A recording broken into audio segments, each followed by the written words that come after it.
En France, les besoins de produits sanguins pour soigner les malades nécessitent 10 000 dons par jour. Pour cela, de nombreuses collectes de sang sont organisées quotidiennement par l'EFS, l'établissement français du sang. Pour les aider dans leur démarche, de nombreuses associations les secondent. C'est le cas notamment de l'association des donneurs de sang à Sundouze. Elle s'occupe principalement de la partie logistique et notamment pour les repas, tandis que les équipes de l'EFS se concentrent sur les collectes.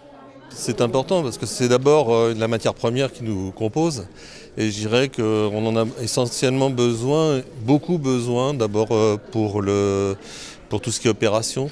Il ne faut pas oublier que lorsqu'il y a des accidentés de la route et autres, on ne peut pas auto-perfuser les gens, donc on est obligé de leur donner du sang. Ce sang, il faut qu'il vienne bien de quelque part, il ne peut pas venir d'une origine animale. Donc forcément, c'est du sang qui est prélevé ici, qui est analysé et qui est après redonné aux malades pour les soigner. Il y a plein d'usages qu'on peut en faire aujourd'hui, mais je dirais le principal usage, c'est l'aide aux accidentés et aux gens qui ont des déficiences au niveau du sang.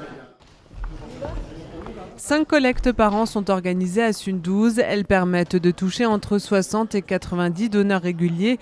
En Alsace, c'est M. Christian Menou de Grussenheim qui détient le record de dons. Avec plus de 600 dons effectués, il a donné près de 400 litres de sang dans sa vie. Je ne suis pas là pour faire du chiffre. C'est pas ça qui compte pour moi. Du moment où j'ai la santé, je continue à donner. Jusqu'à seul l'avenir nous le dira. Mais bon, moi j'inciterais plutôt les gens à essayer aussi de donner, ne serait-ce qu'une fois par an.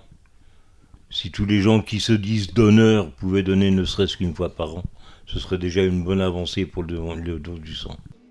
Actuellement, les réserves de produits sanguins sont faibles. 84% des Français disent être prêts à donner leur sang, mais il y a en réalité environ 4% de donneurs assidus.